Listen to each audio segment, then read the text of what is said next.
আসসালামু আলাইকুম জনগণ, কি অবস্থা সবার? আজকে আমরা যাচ্ছি প্রাচীন সময়ের বাংলার রাজধানীতে। এজন্যই প্রথমে বাসা থেকে বের হলাম এবং বাহিরে তো প্রচুর ঠান্ডা।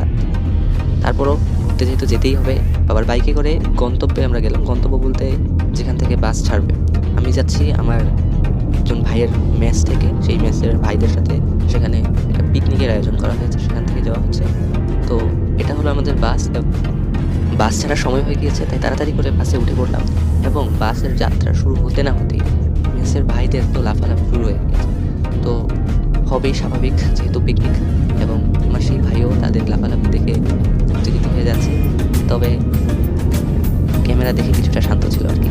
যাই হোক, বাহিরের আবহাওয়া খুব সুন্দর, যেহেতু সকাল সকাল আমরা যাচ্ছি। ড্রাইভার কাকুর দক্ষ চালনায় প্রায় 3 ঘন্টা পর আমরা আমাদের গন্তব্যে পৌঁছলাম। বাস থেকে নেমে সবাই মহাস্থান জাদুঘরের দিকে যাওয়া শুরু করলো, তা আমরাও যাচ্ছি পিছে পিছে দেখব। এবং এখানের যে স্তম্ভগুলা, মানে এত প্রাচীনকালে যে এত সুন্দর সুন্দর নকশা করে স্তম্ভ করা হতো, কারণ তখন তো বর্তমানের মতো এত সরঞ্জাম ছিল না, তবে তাদের কারুকাজ খুবই নিখুঁত। এবং তো আমরা মহাস্থান জাদুঘর পরিদর্শন করলাম এবং এখানে অবশ্য ভিডিও করা নিষিদ্ধ ছিল, তাই ভিডিও করতে পারিনি। পুরো জাদুঘরটা বাগান দিয়ে সুসজ্জিত করা আছে, খুবই সুন্দর। এবং আমার ভাই এগুলো দেখে তো ছবি তুলতে ব্যস্ত হয়ে পড়েছিল। আমরা মহাস্থান জাদুঘর থেকে খাবার জন্য